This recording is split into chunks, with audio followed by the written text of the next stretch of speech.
Did you know self-deception is the worst deception? So, a couple of nights ago, I had a conversation with a loved one, and it was really, really intense. And it was a long conversation, and it was really, really uncomfortable. And by the end of this conversation, I was uneasy, so much so that when I went to bed that night, I was tossing and turning the whole night. I started at the headboard. I remember my head was at the foot of the bed. Then I remember I was back at the headboard again. It just was an uneasy night. That morning, I get up. Now, even through the night, I'm praying, Lord, your will be done. Lord, help me to see me in the situation and not just be looking at other people, point my finger at them, mad at them because they feel how they feel. I feel how I feel. We all have a right to feel. You know what I'm saying? Lord, show me myself. It's been my prayer.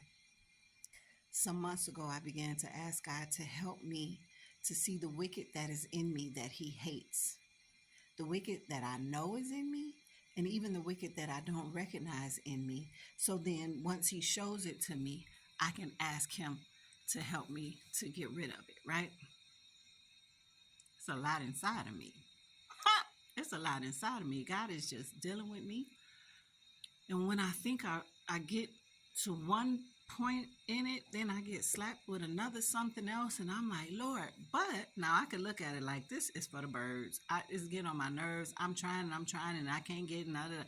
But no, I ask God, I need to know because I want to be right. But it don't feel good, right? So even while I was tossing and turning, I'm praying, I'm like, Lord, show me my part. Help me to see what I'm not seeing because I don't see it. I just don't see it. Just help me to see. But I know everybody involved, everybody has a part, but I ain't seeing it. So the next evening, last night, I have another conversation with another loved one, and that was hard. By the time that conversation was over, it was so many thoughts in my head, I couldn't hear all of them because they was all coming at me at the same time. And you know what I'm saying? Again, Lord, please, please, Lord, give me clarity. Lord, please show me Lord, please. But in order for me to say that, like I'm trying to pray silently. I'm trying to pray in my mind, but I can't because the thoughts are flooding, just coming. This morning I wake up, thoughts just flooding. It's so crowded in my mind, just different thoughts, all kind of different thoughts, but they're negative thoughts. They're negative thoughts about the people in my life, right? So I started speaking. I'm like, Jesus, help me. Jesus, clear my mind. Help me to see what I need to see. I'm speaking this now. And because I'm speaking, the thoughts are gone.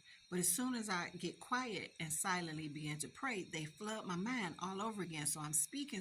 Jesus, help me. Give me clarity on how you would have me to move. Jesus, help me. You know what?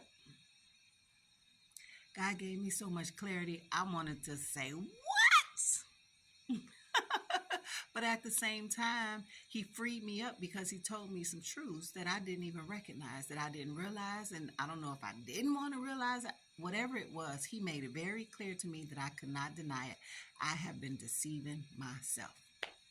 In a certain situation that I'm not getting ready to get into, but in a certain situation, okay, let's start here. My past, I was horrible, right? I was not living my life for God. I wasn't. I just wasn't. I was horrible. But then when I decided to make God my choice, He made me a new creature. He made me a new creature. I know this.